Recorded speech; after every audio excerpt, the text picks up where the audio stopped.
igual para los músicos, pues apoyaban la producción de los discos, y una vez que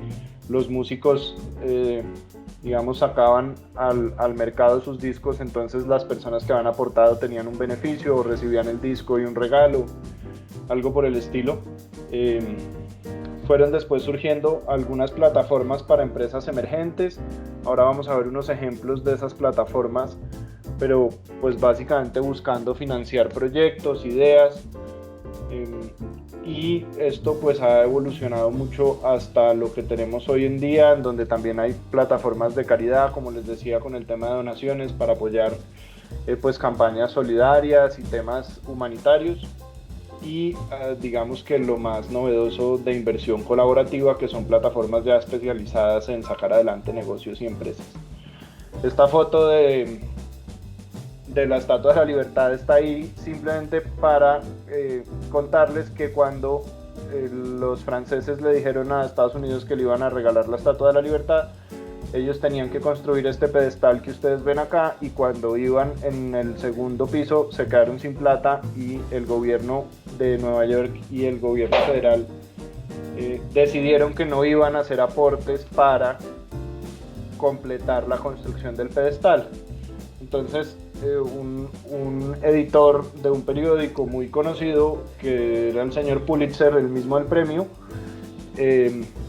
empezó a publicar en su periódico historias sobre lo que podría representar la Estatua de la Libertad, y pidió a las personas que leían el periódico que le ayudaran a financiar el pedestal, y digamos que es pues un ejercicio famoso de financiación colaborativa. Recogieron lo que hoy en día serían más o menos $2 millones y terminaron el pedestal para poder recibir la estatua. Vamos entonces ya a entrar un poquito en el concepto y los elementos de la financiación colaborativa. La definición de financiación colaborativa, aunque hay millones, esta pues es una que a mí me parece bastante simple, y por eso me gusta. Es la práctica de obtener recursos mediante la solicitud de contribuciones de un amplio número de personas. Eso pues digamos que nos deja tres elementos base. El primero, la obtención de recursos, por supuesto que es el propósito de la financiación colaborativa, independientemente de qué clase de financiación sea, de cuál sea el propósito, de la causa, de qué voy a recibir a cambio. Lo que se busca es la obtención de recursos. Obtención de recursos a través de contribuciones que realizan las personas, y yo agrego dos características importantes, y es que son contribuciones de bajo monto. Ahora vamos a profundizar un poco en el tema del monto en Colombia, pero en general de bajo monto y con una retribución a corto o mediano plazo, indicando que esto pues no son inversiones a 10 años, no solamente por el monto, sino por la dinámica del mercado y de los negocios que se financian. Y el último es que requiere un amplio número de personas. Esto basado también en el tema de democratización, pero lo que hay que entender es que la base de la financiación colaborativa es que entre más personas haya, pues más fácil es financiar el proyecto. Hay dos clases generales de financiación colaborativa, una basada en recompensas y una basada en el patrimonio. La financiación basada en recompensas lo que implica es que se hace un aporte, y de ese aporte se obtiene después una recompensa. La recompensa no necesariamente es económica, puede ser de cualquier otra clase, como les contaba en el caso, por ejemplo, de los músicos, pues entonces obtienen quienes los financiaron después el disco, una boleta para un concierto, en fin, o incluso en los temas caritativos, pues el beneficio es intangible, y es la recuperación de una persona enferma, o la contribución a una causa social. Digamos, depende pues del proyecto, pero puede ser de cualquiera de esas formas la recompensa. Acá hay algunas plataformas, digamos, famosas en tema de financiación basada en recompensas, como GoFundMe, YouCaring, Indiegogo, y esta muy importante para los abogados, que es Invest for Justice, en la que la gente que necesita financiar la asesoría en los proyectos, en los procesos judiciales, sube su caso y los inversionistas hacen un aporte para financiar los gastos del proceso y reciben en proporción una compensación al final del proceso. Por eso dice acá cuota litis, que es un poco como operan algunos abogados. Es la misma lógica, la persona hace una inversión y recibe después una retribución de ese proceso. Y hay uno muy particular en la financiación basada en recompensas, perdón, que es el software value token, que está basado en una lógica de criptoactivos creados a través de blockchain, muy particulares porque no son fungibles como el Bitcoin, sino que son únicos, y eso lo que genera es un token que tiene un valor y que ahí sí, como los criptoactivos normales como el Bitcoin, fluctúa, pero digamos que la financiación en este tipo de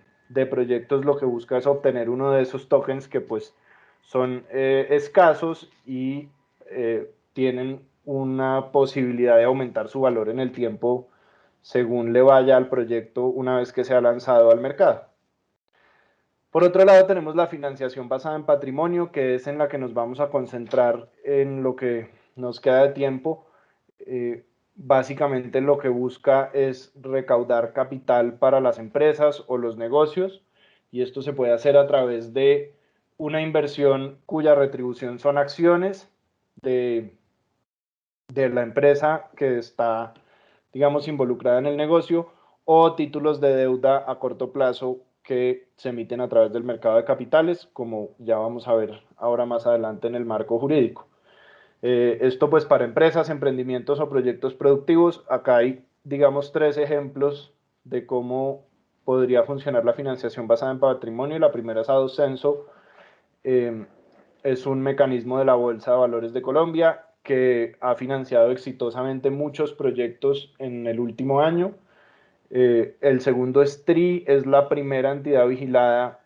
por la Superintendencia Financiera que se constituye como una sociedad de financiación colaborativa. Se lanzó a principio de este año. Y la tercera es C-Socio, que es una empresa argentina dedicada desde hace mucho tiempo a la financiación colaborativa basada en patrimonio a través de la emisión de acciones. Vamos entonces a concentrarnos en el marco legal de la financiación colaborativa a través de aportes patrimoniales, que es la que está regulada en Colombia. Esta regulación nace en la ley 964/2005, que es la ley del mercado de capitales, y que lo que habilita es que el gobierno nacional pueda determinar qué actividades hacen parte del mercado de capitales. Con base en esto, el gobierno nacional en el año 2018 expide el decreto 1357, que adiciona un libro al decreto 2555/2010, que es el decreto único reglamentario del sector financiero. La adición a este decreto se hace después de un estudio bastante profundo de la Unidad de Regulación Financiera sobre cómo funciona la financiación colaborativa en Colombia, cómo funciona en otros países. Esto, digamos que no empezó a existir en 2018, ya existía, y básicamente no estaba regulado y en consecuencia pues no tenía acceso al mercado de valores a este tipo de iniciativas. Lo que hizo el gobierno fue convertirlo en una actividad del mercado de capitales y así también pues permitir que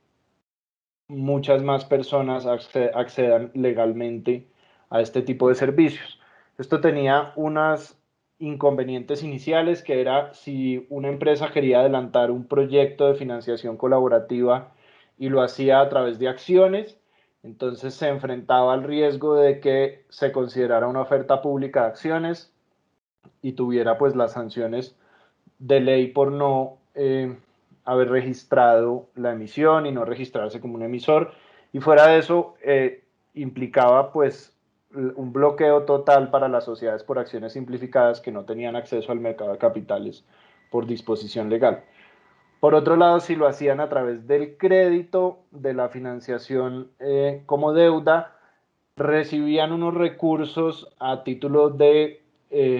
préstamo y al tener más de 30 obligaciones con el público, entonces se podría considerar un mecanismo de captación masiva y habitual de recursos de forma ilegal. Por lo tanto, pues este tipo de plataformas en Colombia no podían avanzar y los emprendedores tenían que acudir a los sistemas extranjeros. El decreto 1357 trae una definición de la actividad de financiación colaborativa, que pues ustedes la tienen ahí, pero básicamente lo que dice es que es la que desarrollan las entidades autorizadas por la superintendencia para poner en contacto un número plural de personas con receptores que requieren financiación para un proyecto productivo de inversión.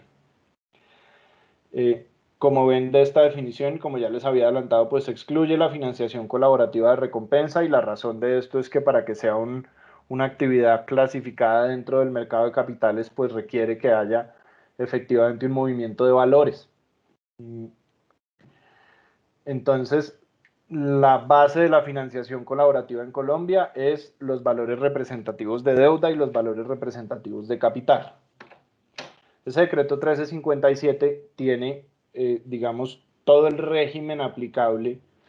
a la actividad de financiación colaborativa, a las partes involucradas en la financiación colaborativa y también a lo que pasa con esos valores en el futuro. Entonces, lo primero es que quienes pueden ejercer la actividad de financiación colaborativa son únicamente sociedades anónimas de objeto exclusivo, bolsas de valores, sistemas de negociación o registro de valores, y tienen que ser sociedades colombianas. Esto pues porque quien ejerce la actividad de financiación colaborativa, que no es quien recibe la inversión, sino quien, digamos, pone la plataforma al servicio de los receptores y de las personas que hacen los aportes, es una sociedad que va a ser vigilada por la Superintendencia Financiera. Al someterse a la vigilancia de la Superintendencia Financiera, pues hay un principio de territorialidad y la Superintendencia solamente puede ejercer vigilancia sobre sociedades en Colombia. Tienen algunos requisitos para poder ser sociedades de financiación colaborativa. Por ejemplo, pues tienen que inscribirse en el Registro Nacional de Agentes del Mercado de Valores, porque, digamos, vamos a profundizar en eso un poquito más adelante, pero básicamente porque hacen emisiones de valores cada que financian un proyecto. Tienen que contar, perdón, con medidas de continuidad y regularidad del negocio para garantizar que estén siempre en contacto los receptores de las inversiones con quienes aportan para financiar los proyectos. Tienen que contar con procedimientos administrativos, contables, de control interno, de administración y control de riesgos y de seguridad informática, que básicamente son los sistemas de administración de riesgo que tendría que tener cualquier otra entidad vigilada por la Superintendencia Financiera, enfocado, por supuesto, a pues los asuntos que les competen en cada uno de los riesgos que están asumiendo, y solamente pueden aceptar como receptores de inversión residentes en Colombia. Eso también por un principio de la territorialidad en el mercado de capitales. Digamos que solamente pueden emitir esos valores quienes sean residentes en Colombia. Y tienen unas funciones dentro del decreto establecidas para financiar los proyectos. Entonces, lo que tienen que hacer es recibir los proyectos, hacer un análisis de esos proyectos, y el decreto da los elementos que debe incluir el análisis, que debe ser un análisis objetivo, que deben evaluar la solidez del proyecto, el plan de negocios, sus proyecciones financieras, en fin. Deben divulgar los proyectos, esto lo hacen a través de las plataformas digitales por mandato del decreto. Deben hacer esa divulgación, que implica además unas obligaciones de información tanto al público como al mercado, en las que también voy a profundizar en un momento, y tienen la facultad parcial de actuar como entidades de recaudo, y digo parcial porque a pesar de que adelantan el recaudo, los recursos no los pueden recibir, es decir, que a pesar de ser entidades vigiladas por la Superintendencia Financiera, no pueden captar ahorro del público, no son establecimientos de crédito y en esa medida tienen que acudir a otras sociedades vigiladas por la Superintendencia Financiera para que sean esas las que reciban los recursos que recaudan en los proyectos. Tienen la posibilidad de actuar como agentes de cobranza en caso de que sea necesario y tienen una función de segregación patrimonial, que es la obligación de garantizar que los recursos que reciban de los proyectos no se confundan ni con su propio patrimonio ni con el patrimonio de la entidad vigilada que hayan elegido para recibir los recursos antes, digamos, de formalizar la inversión que se está haciendo en el proyecto y de hacer la emisión. Entonces, esas sociedades, al ser vigiladas por la superintendencia, pues tienen unos deberes.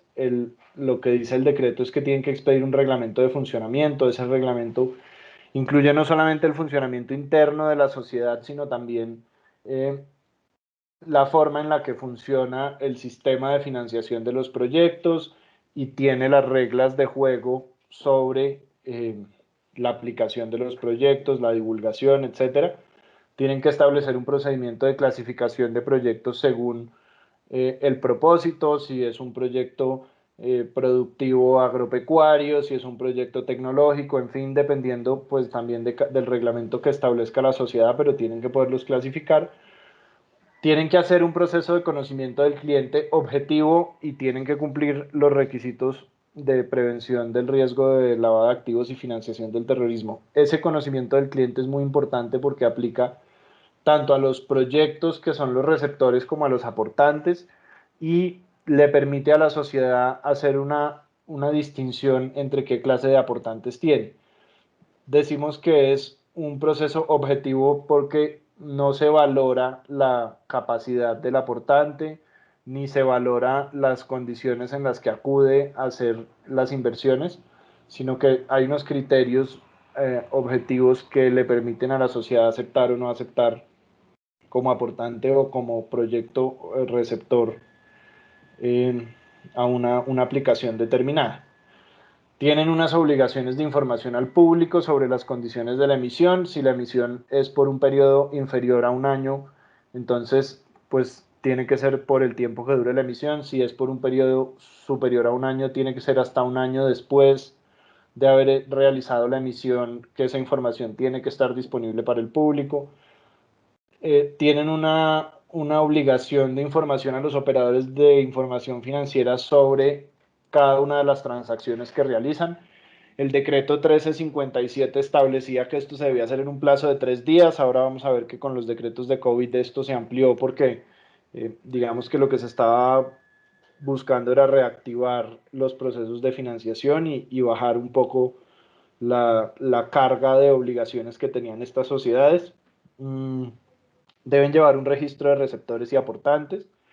y hoy en día además deben llevar un registro de las emisiones en caso de que actúen como custodios. Y tienen una obligación de confidencialidad sobre todos los proyectos que llevan a cabo. Tienen unas prohibiciones muy importantes. La primera es que no pueden ofrecer asesoría, ni asesoría económica, ni asesoría financiera, digamos, en los términos de la legislación financiera, pues porque no son una sociedad comisionista y en consecuencia no pueden asesorar sobre el mercado de capitales. Y tampoco pueden ofrecer asesoría a los proyectos, ni viabilizar proyectos, ni hacer sugerencias para que los proyectos sean mejores. Tienen que ser un tercero absolutamente imparcial y simplemente presentar los proyectos que cumplan con ese procedimiento del que ya hablamos objetivo. No pueden administrar directamente los recursos, como ya les había dicho, hacen el recaudo a través de otras entidades vigiladas por la Superintendencia Financiera y en consecuencia tienen una prohibición expresa para administrar los recursos. No pueden asegurar retornos o rendimientos. Eso lo que quiere decir es que tienen la obligación de presentar los proyectos de acuerdo con el estudio e informar las tasas que podría tener de retorno un proyecto sin garantizar un rendimiento específico. No pueden otorgar préstamos a ninguna de las partes del negocio, es decir, no le pueden otorgar préstamos a los aportantes para que hagan aportes a un proyecto, ni a los receptores para participar en el sistema, ni en caso de que no alcancen a llegar a la financiación necesaria, hacerles un crédito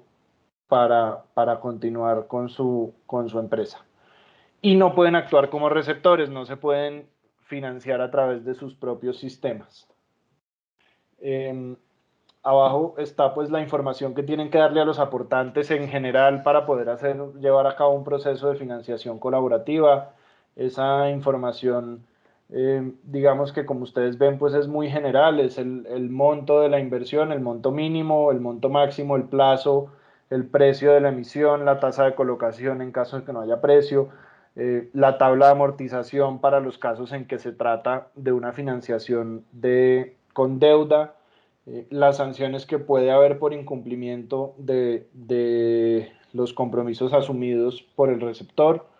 los eventos en los que se puede desistir de la inversión, el prepago en el caso de crédito, los mecanismos de recaudo y la devolución, que es muy importante porque conforma, digamos, el fin último de este proceso de financiación colaborativa, que es o recibir un retorno o que si no se alcanzan las metas, entonces devuelvan los aportes, que para eso el decreto les da un plazo a las sociedades de financiación colaborativa de máximo 30 días para devolver los aportes en caso de que no se llegue a la meta. Establece unas reglas para cada uno de los participantes. Por un lado, unas reglas para los receptores, que es que tienen que entregar información completa sobre la sociedad y el proyecto. Eso implica que tienen que entregar certificado de existencia y representación legal, actas de asamblea, autorizando la emisión, actas de la junta directiva si tienen, estatutos, bueno, y del proyecto, como ya les había contado, pues tienen otras cosas que tienen que agregar, que son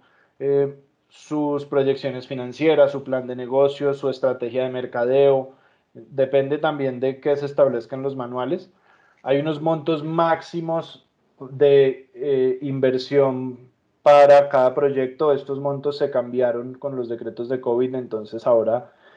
pues les cuento cómo quedaron, pero como se plantearon inicialmente era 10.000 salarios mínimos mensuales legales vigentes en el caso de que haya aportantes calificados, que era, digamos, el equivalente a un inversionista profesional. Ya en el siguiente punto hablamos de eso, o 3.000 salarios si no tenían aportantes calificados dentro de la base de inversión. Tiene que ser un número plural de aportantes, es decir, no pueden tener un solo inversionista. El proyecto solo puede estar publicado durante 6 meses para recaudar fondos. Puede ser menos, pero en ningún caso puede ser más de 6 meses. Y como les decía, si no alcanzan la meta, el dinero hay que devolverlo en 30 días máximo. Las reglas para aportantes, entonces, lo primero es una clasificación entre aportantes calificados y no calificados, entendiendo los calificados como un concepto asimilable a los inversionistas profesionales. Básicamente es cualquier persona que cumpla con uno de estos criterios que están acá señalados, que es que tenga un patrimonio superior a 10.000 salarios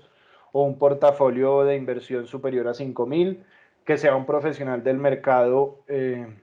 como operador, de acuerdo a lo que certifiquen los autorreguladores, que sea una entidad vigilada por la Superintendencia Financiera de Colombia o un organismo financiero extranjero, una multilateral. Todos estos son considerados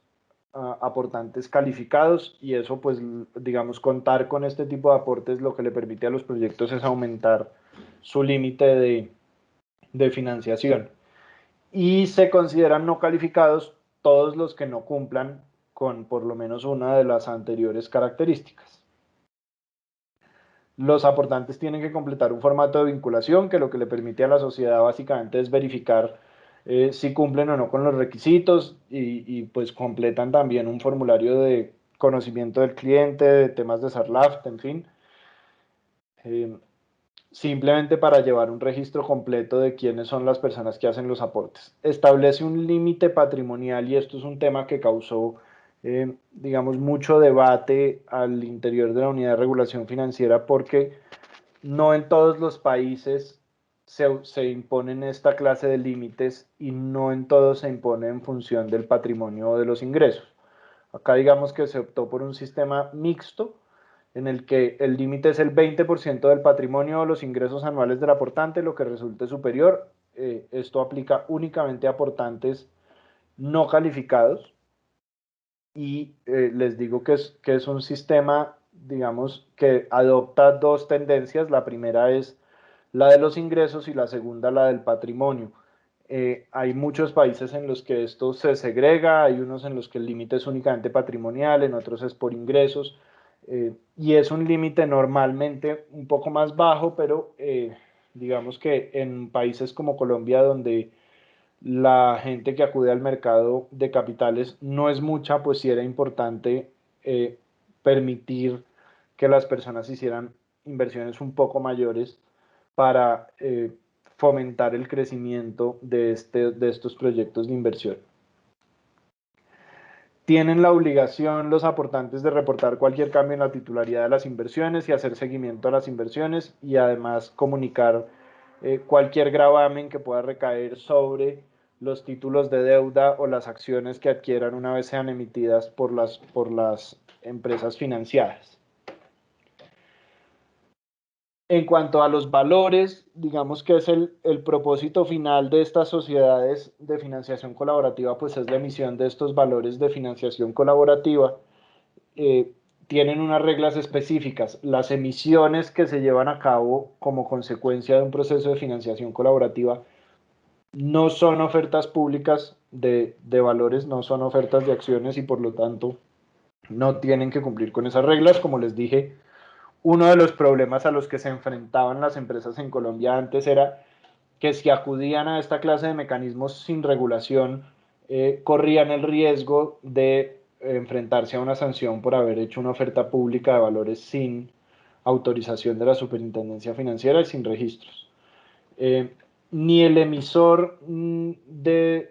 los valores ni la emisión en sí misma hay que registrarla en el Registro Nacional de Valores y Emisores, precisamente porque no es una oferta pública. Eh, Tienen una obligación los emisores de entregar una información al mercado sobre la emisión, en evidencia de las autorizaciones corporativas, el certificado de existencia y representación legal, sus estatutos, si hay o no garantías que soporten la emisión, si tienen revisor fiscal, entonces el informe del revisor fiscal, sus estados financieros y los términos de circulación en los que esas acciones o esos títulos de deuda pueden negociarse en el mercado. La única diferencia, digamos, teórica entre los valores de financiación colaborativa y los valores comunes y corrientes de la Ley 964/2005 es que no tienen acción cambiaria de regreso. Se excluye la acción cambiaria de regreso de esta clase de valores precisamente pues, por su naturaleza y su propósito. No pueden circular a través de plataformas de financiación colaborativa. Eso lo que quiere decir es que una vez que se han emitido los valores, no podrían entrar a través de un proyecto para financiarse. Digamos, no podría financiarse un proyecto en el que la retribución sean acciones o títulos de deuda que se hayan obtenido a través de otra emisión de valores de financiación colaborativa, pues para que no se vuelva esto un círculo en el que un proyecto se financia en múltiples oportunidades a través del mismo sistema. Debe llevarse un registro de traspasos y gravámenes. Ese registro hoy en día lo llevan las sociedades de financiación colaborativa por habilitación de uno de los decretos del COVID que les permitió actuar como custodios de valores. Los valores de deuda no requieren representante legal de tenedores de bonos porque no son bonos, no son papeles comerciales y tienen un régimen muy particular en el que dependen de la sociedad de financiación colaborativa y por lo tanto no hay representante legal, no hay asamblea de tenedores de bonos, ni ninguna de esas formalidades, digamos, que aplican al resto de emisiones. no se pueden negociar en el mercado principal y no se pueden negociar en el segundo mercado. Digamos que el propósito de la regulación de la financiación colaborativa es, además, por supuesto, pues de regularizarla, eh, es apoyar la democratización de la inversión, el acceso al mercado de valores de una mayor cantidad de personas que seguramente no tienen mucha experiencia, y para eso entonces se simplifican las reglas de los valores. Al simplificar las reglas de los valores, pues los valores dejan de calificar como aptos en particular para comercializarse a través del segundo mercado. El segundo mercado, por su movimiento y por sus características muy particulares y por contar solo con inversionistas profesionales y expertos en el tema del mercado de capitales, pues tiene unos requisitos mucho más altos de circulación que estos valores no cumplen. Y entonces se expidió después el decreto 1235-2020 en plena emergencia. Es un decreto expedido por el Gobierno Nacional en uso de las atribuciones de la emergencia. Es un decreto muy importante para el sector financiero en general, no solamente por la financiación colaborativa, sino porque es el decreto que le permite a las sociedades por acciones simplificadas acudir al mercado de capitales y establece la base para que eso ocurra. Es un tema revolucionario en Colombia desde el 2008, digamos que se crearon las SAS, pues la prohibición ha sido clarísima, no pueden acudir al mercado de capitales, y con este decreto eso se modificó. Y entre muchas otras cosas, pues se modificó el libro 41 del decreto 2555, que es el libro sobre financiación colaborativa. Eh, En resumen, este decreto lo que hace es que le permite a las sociedades de financiación colaborativa llevar a cabo actividades adicionales. Por un lado, administrar sistemas de registro, prestar servicios que permitan a los receptores recibir donaciones, y esto, digamos, para asimilarlo un poco a las plataformas que vimos al principio, como YouCaring o como otras plataformas que lo que buscan es no financiar proyectos productivos, sino causas solidarias, y también le permite a los receptores, digamos, obtener recursos por dos vías: por un lado inversión y por el otro donaciones. Como les decía antes, los plazos de reporte a las centrales de información financiera pasan de 3 a 30 días, se les amplía el plazo de manera que tengan menos presión y puedan llevar a cabo los proyectos de mejor manera. Eh, Se establece una regla para quienes reciban donaciones, que es que no puede haber una emisión vigente, es decir, no pueden financiarse primero y después salir a pedir donaciones. Como les había dicho, también se amplían los montos máximos para los aportes que se pueden recibir por proyecto. Pasa los proyectos que cuenten con aportantes calificados de 10.000 a 58.000 salarios, y los que no cuentan con aportantes calificados de 3.000 a 19.000. Y además de todo, le dice a la Superintendencia Financiera de Colombia que tiene la libertad de ampliar los montos si así lo considera. Hasta el momento no ha pasado, pero en la medida en que los proyectos así lo demanden, muy seguramente la superintendencia pues tomará la decisión de aumentar esos límites, también dependiendo de qué tanta difusión tengan las plataformas y los proyectos y qué tantas personas puedan acudir a financiar los proyectos. Hoy en día, digamos que AdoCenso, que es la plataforma de la Bolsa de Valores, que es tal vez la más antigua en este tema, está cerrando proyectos en 2 días, es decir, se está convirtiendo en un tema casi que de oportunidad única a invertir en los proyectos en un margen de tiempo muy corto, de manera que no es una plataforma en la que se cumpla pues el plazo de 6 meses sin que los proyectos hayan recibido financiación. En su mayoría los proyectos en un par de días ya han recibido el 100% de la meta, y en consecuencia pues se cierran y se procede a hacer la emisión respectiva. Solamente se permiten operaciones de contado, esto ya se los había dicho a través de la financiación de las sociedades, pues no tienen prohibido otorgar créditos, pero además todas las operaciones del mercado se deben hacer de contado. Eh, Todas las operaciones que se realicen en el mercado mostrador deben registrarse y pueden compensarse y liquidarse a través del sistema elegido para eso. Digamos que esto es una aclaración de algo que se había tratado de hacer con el decreto anterior y por falta de regulación no se estaba aplicando. Eh, y finalmente se establece una prohibición para las sociedades eh, de financiación colaborativa, sus administradores, accionistas, funcionarios, etcétera, que es que no pueden ser contrapartes de operaciones que tengan registradas en el evento en el que actúen como administradores de sistemas de registro. El marco jurídico de las plataformas y sociedades de financiación colaborativa, como ven, es escueto, es un tema que está en desarrollo muy preliminar. Hay algunos otros ejercicios de financiación colaborativa que están surgiendo, que todavía no se han constituido, que están empezando a funcionar, que están empezando a ser pilotos, a ver cómo se lo van a presentar a la superintendencia. Pero pues no han llegado todavía a término. Para terminar, digamos, como una gran conclusión del tema de financiación colaborativa, y estaba esto embebido en el título de la conferencia, el propósito es la democratización de la inversión. La democratización de la inversión implica varias cosas. Por un lado, al aumentar la base de personas que acuden a financiar a las empresas y permitirle a las empresas acceder, sobre todo a las empresas pequeñas, acceder al mercado de capitales, eh, dinamizan la economía porque pues involucran un mayor número de personas en actividades empresariales y por otro lado una mayor cantidad de empresas entran al mercado con más capital para contribuir al desarrollo económico del país.